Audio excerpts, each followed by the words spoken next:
Bismillahirrahmanirrahim. Assalamu alaikum. Welcome to my YouTube channel. So today we have to do the exercise 1.2 question number 4. तो सबसे पहले हम ऐसे करते हैं कि हम क्वेश्चन नंबर 4 को रीड कर लेते हैं और देखते हैं कि इसमें हमने क्या करना है. Question number 4 is use the properties of exponent to simplify each of the following. ठीक है, एक तो हमें सबसे पहले पता होना चाहिए कि हमारी प्रॉपर्टीज़ ऑफ एक्सपोनेंट्स क्या हैं. तो हम सबसे पहले वो देख लेंगे कि वो क्या होती हैं. देन हमने सिंप्लीफाई करना है अपने इन 7 पार्ट्स को. Assume that all variables represent positive numbers. ठीक है, जितने भी वेरिएबल्स यहाँ यूज़ किए गए हैं ए बी एक्स वाई जी, कुछ भी वेरिएबल्स जो यूज़ किया गया है, हमने उनको कहा, उन्होंने हमें ये कहा है कि आपको वो पॉजिटिव नंबर्स हैं, हमने ये एज्यूम करना है. ठीक है, write all results with positive exponents. Exponents are the powers. तो जो भी आप आंसर लिखोगे वो नेगेटिव में नहीं होना चाहिए. पावर आपकी, एक्सपोनेंट आपकी नेगेटिव में नहीं होनी चाहिए. आपने हमेशा अपना जो आंसर देना है, अगर वो नेगेटिव में आ रहा है तो आपने उसका रेसिप्रोकल लेके उसको, अगर वो न्यूमिनेटर में है तो डिनोमिनेटर में ले जाना है, डिनोमिनेटर में है तो न्यूमिनेटर में ले जाना है, बट उस आंसर को क्या बनाना है, आपने पॉजिटिव बनाना है. तो इस क्वेश्चन को सॉल्व करने के लिए सबसे पहले हम क्या करते हैं, हम कुछ प्रॉपर्टीज़ देख लेते हैं एक्सपोनेंट की. ठीक है, वो प्रॉपर्टीज़ आपकी एक्सपोनेंट्स की क्या हैं वो हम देख लेते हैं. आपके पास अगर हम देखें तो फर्स्ट प्रॉपर्टी जो आपकी आती है वो क्या आती है, आपने वैसे पहले भी पढ़ी है कि if the basis are same then powers can be added. जो एक्सपोनेंट होती हैं वो आपके पास क्या हो जाती है, ऐड हो जाती है. ठीक है, जैसे फॉर एग्जांपल मैं कहती हूँ some A is the variable with exponent M and A is the variable with exponent N. याद रखिएगा कि आपके पास अगर ए है और ये एम है, this A is known as base and M is known as exponent. ठीक है, तो एक्सपोनेंट की प्रॉपर्टीज़ तभी लग सकती हैं जब आपकी बेसिस क्या होंगी, सेम होंगी. ठीक है, अब आपकी जो फर्स्ट प्रॉपर्टी है उसको हम कहते हैं कि प्रोडक्ट रूल है आपका, किसका, एक्सपोनेंट का. जैसे हमने लास्ट लेक्चर में रेडिकल्स की प्रॉपर्टीज़ देखी थी, उसमें हमने देखा था प्रोडक्ट रूल था किसका, रेडिकल का. क्वोशंट रूल था किसका, रेडिकल का.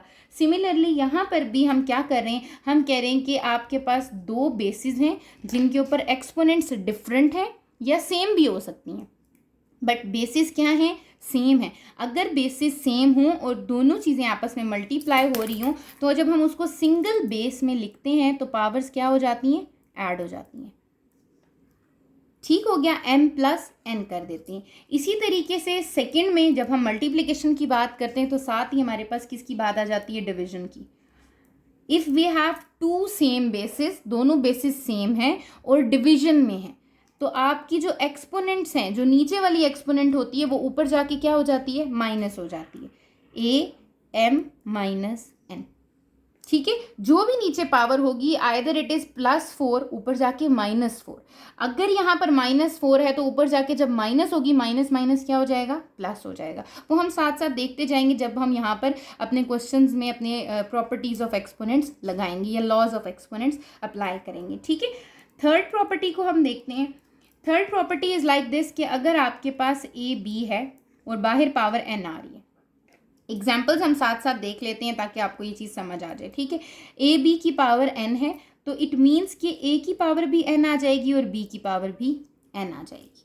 ठीक है, अब मैं आपको इसके साथ ही एग्जाम्पल दे देती हूँ. फॉर एग्जाम्पल अगर मैं आपको फर्स्ट प्रोडक्ट रूल की एग्जाम्पल दूँ, 2 की पावर है 3 एंड 2 की पावर है 4. 2 and 2 basis are same, powers बेशक डिफरेंट हैं, सेम भी हो सकती हैं. ठीक है, बट बेसिस सेम है. एक बेस लिखूंगी सिंगल 2, एक बार लिखूंगी 1 टाइम. पावर्स क्या हो जाएंगी, एक्सपोनेंट्स क्या हो जाएंगे, ऐड.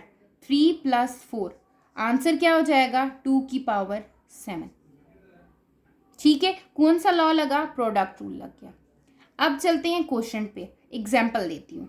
फॉर एग्जाम्पल 2 की पावर 3 डिवाइडेड बाय 2 की पावर 2. अगेन यहाँ देखें बेसिस सेम है, पावर्स आपकी आ रही हैं एक्सपोनेंट. मैंने क्या कहा था, 2 3, 2 ऊपर जाके क्या हो जाएगा, माइनस. आंसर क्या आ गया, 2 की पावर 1 दैट इज 2. ठीक है, अब थर्ड प्रॉपर्टी देखें. थर्ड प्रॉपर्टी में आपके पास बेसिकली ये पावर होता है, आपके पास पावर होना प्रोडक्ट रूल. ठीक है, कि अगर आपके पास क्या है, एक 3 मल्टीप्लाई हो रहा है किसके साथ, 2 के साथ, बाहर क्या आ रहा है, 5. ठीक है, इसका मतलब है कि ये जो 5 बाहर एक्सपोनेंट आ रहा है ये 3 के ऊपर भी है और 2 के ऊपर भी है. ठीक है। इसी तरह इसकी फोर्थ प्रॉपर्टी होती है कि अगर दो डिफरेंट नंबर्स हैं या दो डिफरेंट वेरिएबल्स हैं, वो डिवाइड हो रहे हैं और ऊपर पावर आ रही है, तो आप हर एक के ऊपर इंडिविजुअल पावर दे देते हो। एग्जाम्पल कैसे दी उसने, जैसे 3/2 एग्जाम्पल ली मैंने, ऊपर पावर है 6, तो इट मीन्स कि 3 के ऊपर भी पावर क्या आ रही है 6 एंड 2 के ऊपर भी पावर क्या आ रही है 6 आ रही है आपकी।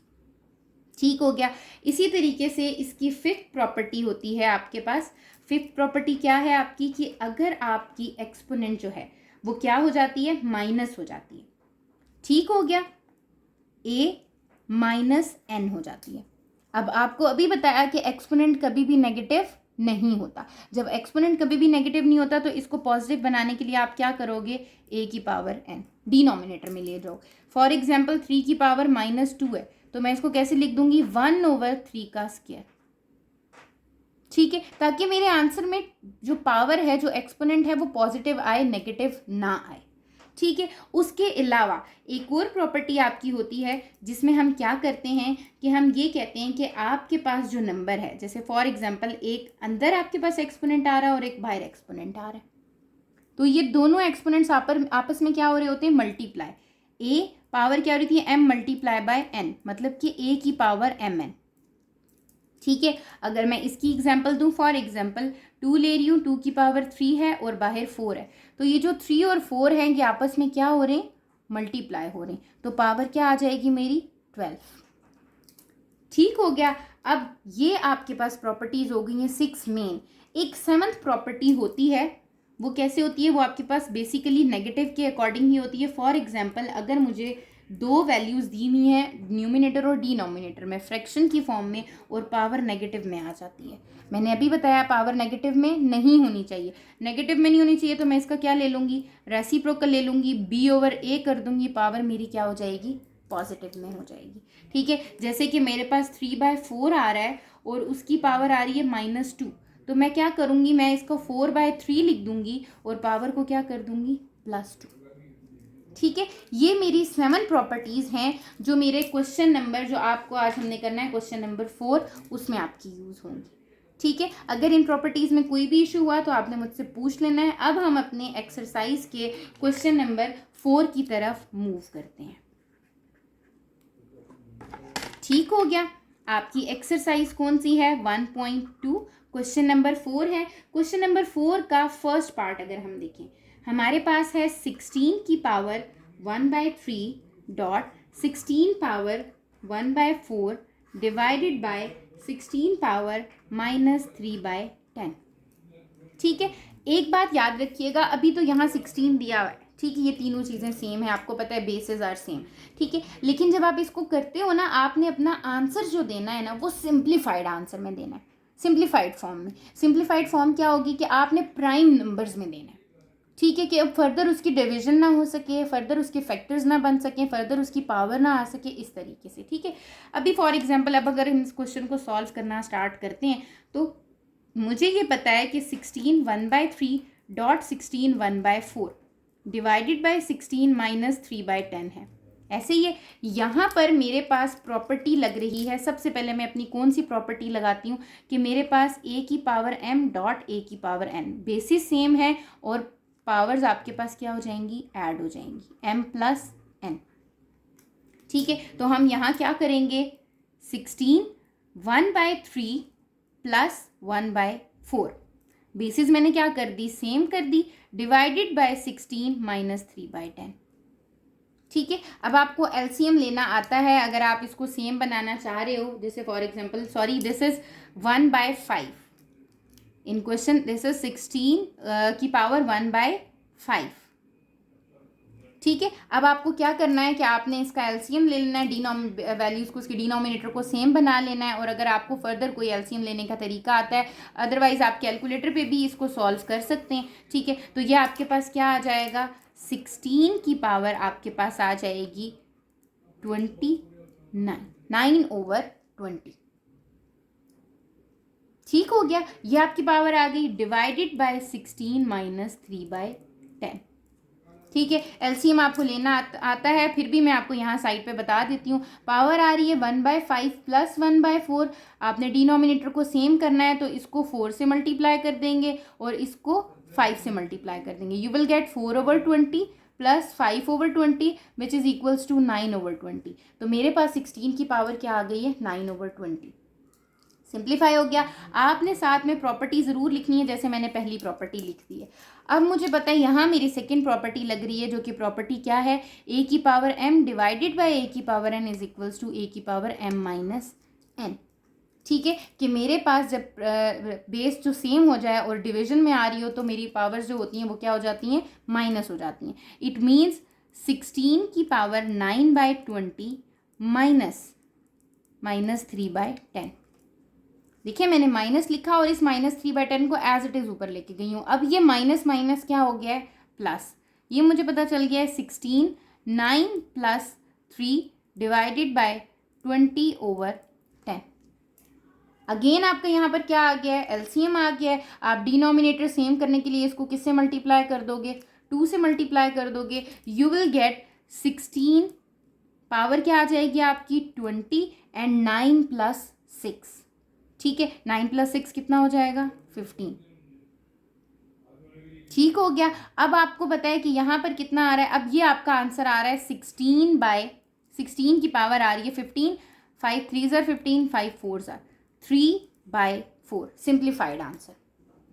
लेकिन क्या ये मेरा सिंप्लीफाइड आंसर है, no this is not a simplified answer, क्योंकि ये 16 आ रहा है और 16 तो मेरे पास सिंप्लीफाइड नहीं है। ठीक है, तो मुझे क्या करना है कि मेरे पास यहाँ पर आ रहा है 16 की पावर 3/4। इट मीन 16 के फैक्टर्स बना लेने चाहिए प्राइम नंबर से। प्राइम नंबर से ही आपके फैक्टर्स बनते हैं।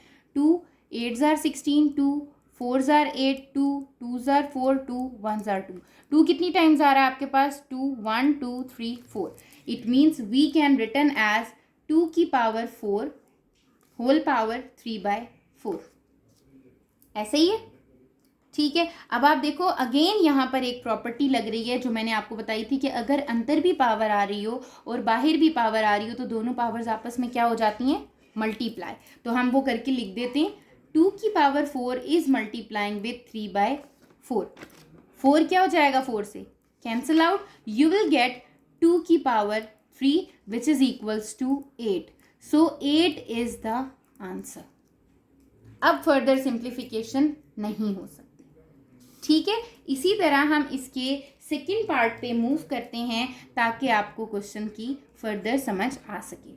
सेकंड पार्ट इज 7 की power -1/3 bracket 7 power 5/3 -7 4/3।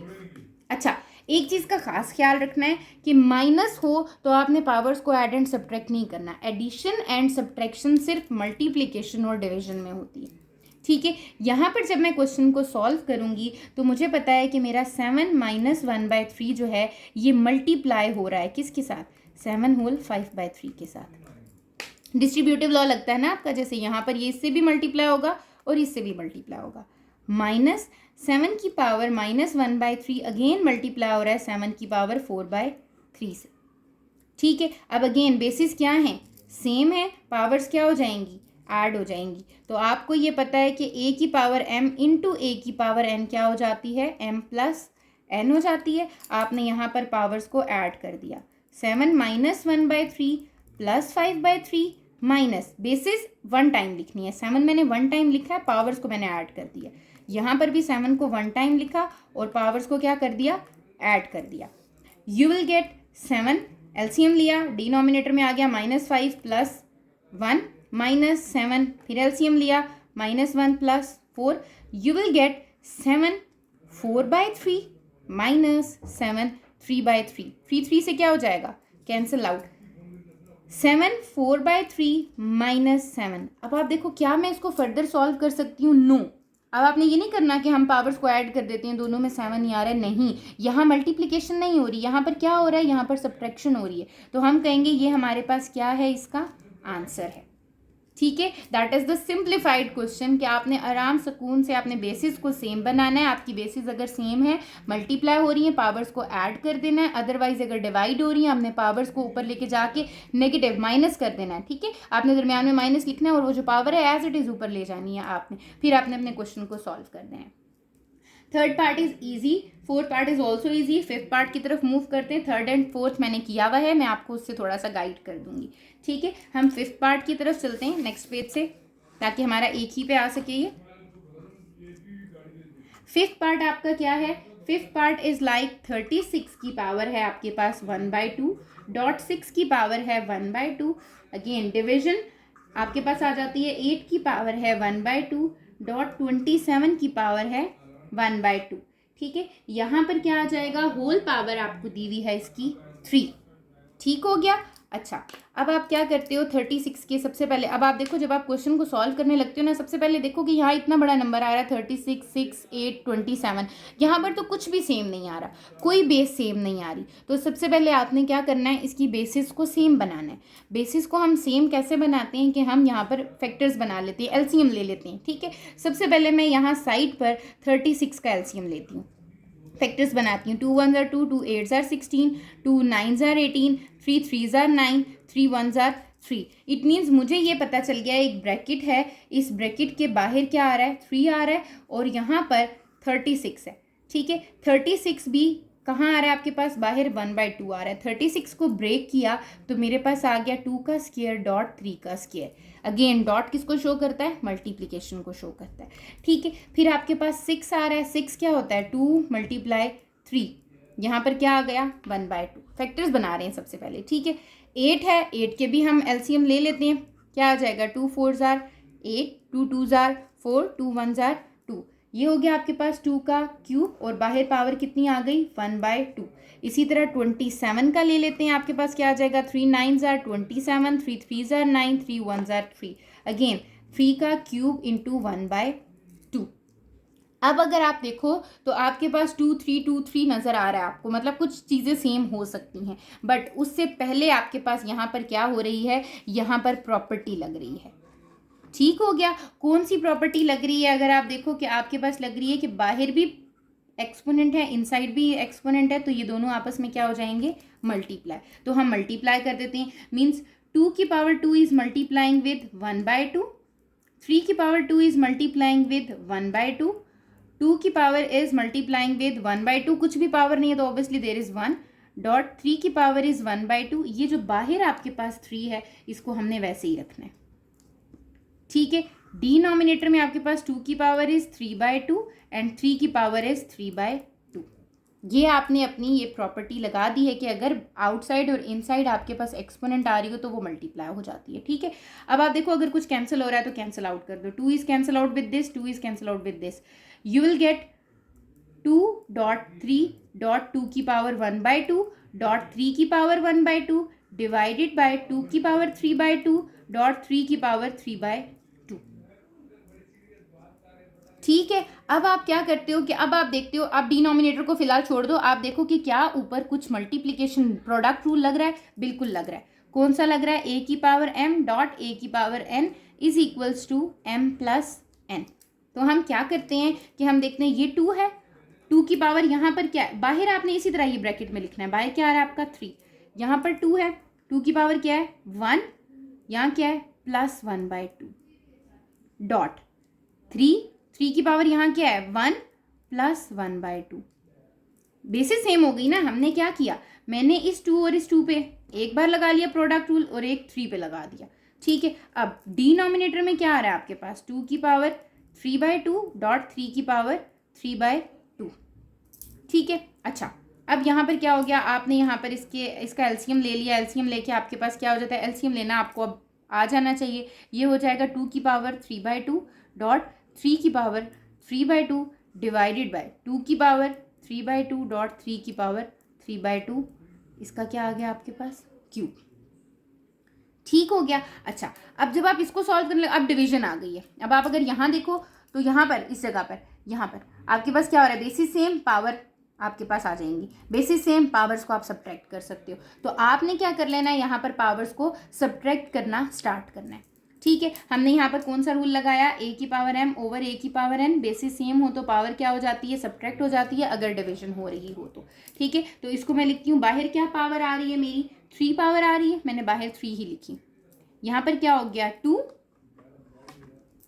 3/2 minus 3/2 dot 3, 3/2 minus 3/2 और बाहर ब्रैकेट के क्या आ रहा है आपका, 3 आ रहा है। 3/2 जब इससे कैंसिल होगा तो आपके पास 2 की पावर क्या आ जाएगी, 0 डॉट 3 की पावर क्या आ जाएगी, 0 और बाहर क्या आ रहा है आपका क्यूब। अब एक बात याद रखिएगा, अभी जब हमने भी प्रॉपर्टीज़ भी पढ़ी हैं, बेशक यहाँ पर भी एक चीज़ नोट डाउन कर लें आप अपने पास कि 8th थिंग जो आपके पास होती है वो ये होती है कि आपके पास किसी भी चीज़ की power of any number any variable is 0 that is equals to 1। ठीक है, अगर ए की पावर 0 होगी तो वो आपके पास हमेशा क्या आंसर देगा, 1। ठीक है, आपके पास अगर कैलकुलेटर है, आपने कैलकुलेटर पे 100 लिखना है, 100 की पावर क्या ले लेनी है, 0 लेनी है, आपका आंसर क्या आएगा, 1। आपने 1000 लिखना है, 99 लिखना है, कुछ भी लिखते हो उसकी पावर आप 0 लेते हो तो वो क्या आ जाता है, 1। इसका मतलब यहाँ पर ये रूल लग जाएगा कि अगर किसी भी चीज़ की पावर 0 है तो वो क्या आ जाता है, 1। तो यहाँ पर 2 की power 0 it means that is 1, 3 की पावर 0 इज 1। अब 1 1s are 1 and 1 का cube is also 1, so 1 is the answer of this 5th part. ठीक हो गया, आपके पास ये इसी तरीके से हो जाएगा। अब मैं आपके पास आगे जो क्वेश्चन नंबर 3, 4 एंड 6 है इसको एक्सप्लेन कर दूंगी। अभी हम 7th पार्ट पे चलते हैं ताकि आपको 7th पार्ट भी समझ आ जाए। ठीक है, 7th पार्ट की तरफ हम मूव करते हैं। तो 7th पार्ट आपके पास क्या है, यहाँ पर आपके पास 4th रूट दिया हुआ है और दिया हुआ है A cube over B cube multiply 4th root आपको अगेन दिया हुआ है और कहा हुआ है B cube over C cube, again 4th root दिया हुआ है और आपको दिया हुआ है C cube over A cube. ठीक है, आपको ये पता है कि ये क्या बन जाएगा, पावर क्या हो गई, 1/4 A cube over B cube multiply, यहाँ पर भी पावर आपके पास क्या हो गई, 1/4 B cube over C cube, यहाँ पर आ गई 1/4 multiply again C cube over A cube, power क्या आ गई, 1/4। आपने एक चीज़ नोट डाउन की कि इन तीनों टर्म्स में होल पावर क्या आ रही है, 1/4। मैं क्या करती हूँ, मैं होल पावर में लिख देती हूँ, एक ही बार लिख देती हूँ 1/4। अब अंदर वाली टर्म्स लिखती हूँ, A cube multiply B cube multiply C cube, B cube multiply C cube multiply A cube. मैंने इनकी तीनों पावर्स को एक ही बार बाहर लिख दिया क्योंकि मल्टीप्लाई और मल्टीप्लाई में लिख सकते हैं, ये ए क्यूब मल्टीप्लाई हो रहा है बी क्यूब से, फिर सी क्यूब से और डिनोमिनेटर में लिख दिया। अब यहाँ पर कौन सा रूल लग रहा है, एक्सपोनेंट वाला रूल लग रहा है, ए की पावर एम ओवर ए की power N is equals to A की पावर एम माइनस एन। कैसे लग रहा है, अगर आप यहाँ पर देखो, ये आपका ए है, यहाँ पर भी ए है, ऐसे ही है, ये आपका बी है, यहाँ पर भी बी है। ठीक हो गया, ये आपका सी है, यहाँ पर भी सी है डिनोमिनेटर में। तो अब आप क्या करते हो, आप अगेन ब्रैकेट को उसी तरह लिखते हो, ए क्यूब माइनस 3 मल्टीप्लाई के लिए ना मैं डॉट यूज़ करती हूँ क्योंकि जो आपके पास ये क्रॉस का निशान होता है ना, ये आपको एक्स भी शो कर सकता है। ठीक है, 3 माइनस 3 डॉट सी, 3 माइनस 3, बाहर पावर क्या आ जाएगी, 1/4। अगेन पावर्स कैंसिल होंगी, 0 बी की पावर 0 सी की पावर 0 1/4, ये आपके पास कैंसिल आउट हो जाती है ना, +3 -3 +3 -3 +3 -3। किसी भी चीज़ की पावर 0 हो तो वो आपके पास क्या दे रही होती है, आंसर 1 दे रही होती है। इट मीन्स यहाँ इनसाइड क्या आ गया, 1 मल्टीप्लाई 1 की power 1/4 which is equals to 1, 1 की power 1/4 is equals to 1, that is the answer. ठीक हो गया, ये आपका आंसर हो जाता है। ठीक है, इसी तरह मैं आपको जो आपका पार्ट रह गया है 3, 4 एंड 6 वो एक्सप्लेन कर देती हूँ। ओके, थर्ड पार्ट में आप देखें कि आपके पास क्या हो रहा है कि आपके पास यहाँ पर क्या है, 2 की पावर 2/3 डॉट 2 की पावर 1/7 डिवाइडेड बाई 2 की पावर 1/2। आपने क्या किया, आपने देखा कि 2 और 2 आपस में क्या हो रहे हैं, मल्टीप्लाई, अगेन प्रॉपर्टी लिखी मल्टीप्लिकेशन की, पावर्स क्या हो गई उसकी, एक्सपोनेंट्स ऐड हो गई, आपने एलसीएम लिया, यू विल गेट 17/21। अगेन आपने क्या करना है, देखना है आपके पास यहाँ पर क्या हो रहा है, डिवीजन हो रही है, पावर सेम आ रही है, अगेन क्या हो जाएगा, डिवीजन में है, अगेन प्रॉपर्टी लग गई कौन सी, एक्सपोनेंट की, डिवीजन की, आपने प्रॉपर्टी अप्लाई की, 17/21 माइनस 1/2 किया, एलसीएम लिया, आंसर आ गया 2 की पावर 13/42। फर्दर सिंप्लीफिकेशन नहीं हो सकती, तो ये आपका सिंप्लीफाइड आंसर हो गया। ठीक है, इसी तरह इसके फोर्थ पार्ट में देखें, ये 2 के साथ था, ये आपके पास 3 के साथ हो गया, आपके पास 3 की पावर -1/2 है, अगेन मल्टीप्लिकेशन की प्रॉपर्टी लगी, आपने जब प्रॉपर्टी लगाई आपके पास यहाँ क्या हो गया, -1/2 +1/2, दोनों कैंसिल आउट हो गए, 3 की पावर 0, किसी भी चीज़ की पावर 0 क्या होती है 1, 1/3 की पावर 1/2 आ गया, that is the square root of 3। Simple question थे ये। फिर आपके पास है 6th पार्ट। ठीक है, अगर अब आप 6th पार्ट में देखो तो आपके पास सबसे पहले है 2187। 2187 के लिए सबसे पहले आपने क्या करना है, फैक्टर्स बना लिए, क्योंकि मैंने आपको कहा था कि आपने क्या करना है, उसको सिंप्लीफाइड नंबर में लिखना है, प्राइम फैक्टर्स में लिखना है। तो मैंने जब यहाँ पर फैक्टर्स बनाए तो 3 की पावर 7 आ गया, 3 मेरे पास 7 टाइम्स आ रहा है। ठीक है, आपने फिर क्या करना है कि यहाँ पर आपके पास आ गया a की पावर 5, b की पावर 17, a की पावर 12, b की पावर 3, आपने उसी को एज इट इज लिख दिया। अब आपने देखना है कि बेसिस कहाँ सेम है, बेसिस यहाँ पर सेम हो रही है आपकी, ए भी सेम है और बी भी सेम है, तो इसका मतलब आपके पास डिवीजन में है, तो यहाँ कौन सा लॉ लग गया है, ए की पावर एम ओवर ए की power N, M minus N. ठीक है, आपने उसको सॉल्व किया, 5 - 12 कितना आ गया, -7, 17 - 3 कितना आ गया, 14, होल पावर आपकी क्या आ रही है, 1/7। अब आपको अगेन यहाँ प्रॉपर्टी लग रही है, अगर आपको याद हो हमने कहा था कि अगर आपके पास कोई सी 2 टर्म्स आ जाती हैं और बाहर कोई पावर आ रही है तो आप अंदर उन पावर्स को क्या कर देते हो, उसके साथ मल्टीप्लाई। तो 1/7 3 की पावर 7 से भी मल्टीप्लाई हो गया, 1/7 a की पावर -7 से भी मल्टीप्लाई हो गया, और b की पावर 14 भी 1/7 से मल्टीप्लाई हो गया। अब अगेन प्रॉपर्टी लगी यहाँ पर, वो कौन सी प्रॉपर्टी थी कि अगर अंदर भी पावर है और बाहर भी पावर है तो वो पावर्स आपस में क्या हो जाती हैं, मल्टीप्लाई हो जाती हैं। तो 7 is multiplying with 1/7, -7 is multiplying with 1/7, 14 is multiplying with 7, 7 1s are 7, तो 3 की पावर 1, 7 is cancel out with this 7, but we will get -1 क्योंकि ऑलरेडी यहाँ -7 आ रहा था, और b की पावर क्या आ गई 2, मैंने लिख दिया 3 की पावर 1, a की पावर -1 एंड b की पावर 2। अगर आपको याद हो तो हमने ये पढ़ा था और हमने क्वेश्चन में भी ये मेंशन था कि आपने पावर को, एक्सपोनेंट को माइनस में नहीं देना, पॉजिटिव में करना है। ये -1 आ रहा है तो हमने पढ़ा है जब -n आ रहा हो तो उसको हम नीचे ले जाते हैं डिनोमिनेटर में, तो मैं a को डिनोमिनेटर में लेगी, that is 3b² over a। ठीक है, तो ये आपका क्वेश्चन नंबर 4 जो होता है यहाँ पर कंप्लीट हो जाता है। अब हम चलते हैं अपने क्वेश्चन नंबर 5 की तरफ। That is the last question of this exercise. x की पावर p ओवर x की पावर q, y की पावर q ओवर y की पावर r, होल पावर आपके पास क्या आ रही है, q प्लस r। ठीक है, और यहाँ पर है आपके पास p प्लस q। ठीक है, आपको लेफ्ट हैंड साइड को राइट हैंड साइड के इक्वल प्रूफ करना है, तो मैं सबसे पहले क्या करती हूँ, मैं अपनी लेफ्ट हैंड साइड यहाँ पर लिख देती हूँ, x की पावर p ओवर x की पावर q, होल ब्रैकेट में क्या आ रहा है, p plus q, multiply, dot से रिप्रेजेंट कर रही हूँ अगेन ताकि मेरे लिए आसानी रहे, y की पावर q ओवर y की power r, q plus r, dot z की पावर r ओवर z की पावर p, पावर क्या आ गई, r प्लस p, इसके साथ क्या मल्टीप्लाई हो रहा है, x की पावर q स्क्वायर, y की power r square and z की पावर p स्क्वायर। ये आपकी लेफ्ट हैंड साइड है। ठीक है, मैंने यहाँ पर क्या कंसीडर कर ली है, अपनी लेफ्ट हैंड साइड कंसीडर कर ली है। अब मैं इसको सॉल्व करना स्टार्ट करती हूँ। सबसे पहले मैंने यहाँ पर देखा x और x बेसिस सेम है और आपके पास क्या आ रही हैं, आपके पास फ्रैक्शन में आ रहे हैं, तो पावर्स क्या हो जाती हैं, आपकी सब्ट्रैक्ट हो जाती हैं। यहाँ कौन सा लॉ लग गया, a की power m over n, m minus n वाला। ठीक है, लगा लेते हैं ज़रा, यहाँ क्या हो जाएगा, x की पावर p माइनस q, बाहर ब्रैकेट में p plus q, dot y की पावर q माइनस r, बाहर q plus r, again z की पावर r माइनस p और बाहर क्या है, r प्लस p, साथ में क्या आ रहा है, x का q स्क्वायर डॉट y की power r square dot z की पावर p स्क्वायर। ठीक है, अब आपके पास यहाँ पर लॉ लगता है कि आपका a की पावर m इंटू a की पावर n mn, बाहर भी पावर है और इनसाइड भी पावर है, दोनों पावर्स आपस में क्या हो जाएंगी, मल्टीप्लाई, x की power p minus Q into P plus Q, y की power q minus r into Q plus r and z की power r minus p into r plus p। फिर अगेन ये एज इट इज़ आ गया x की power q square, y की power r square, z की power p square. ठीक है, अब अगर आपको याद हो तो आपने एक आइडेंटिटी पढ़ी है a minus B into A plus B that is equals to A square minus B square. वही आइडेंटिटी यहाँ पर लग रही है, p minus Q P plus Q, ये बन गया p square minus Q square dot y q minus R Q plus R Q square minus R square dot R square minus P square, ये हो गया x की power Q square, y की power R square और z की power p square.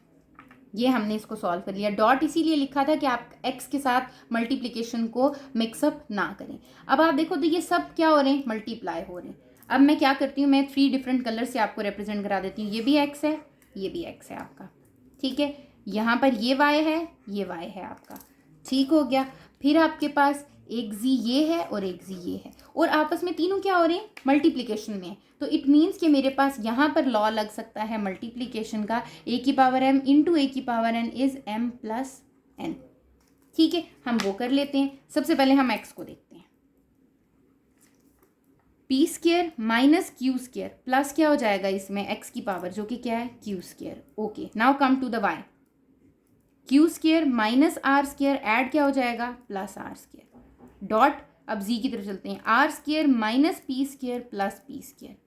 अब जो cancel out हो रहा है उसको आप कैंसिल आउट कर दें, minus Q square plus Q square से cancel, R square plus R square से, minus P square plus P square से, क्या रह गया आपके पास x की power P square dot y की power Q square dot z की power R square, that is equals to your right hand side जो कि क्या थी आपकी x की power P square into Q, y की power Q square into z की पावर आर स्क्वायर।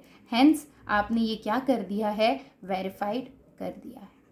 ठीक है, जस्ट आपने क्या करना है, लॉज को अपने जहन में रखना है और आपने इन प्रॉपर्टीज़ को, लॉज को अप्लाई करते हुए अपने क्वेश्चन को सॉल्व कर लेना है।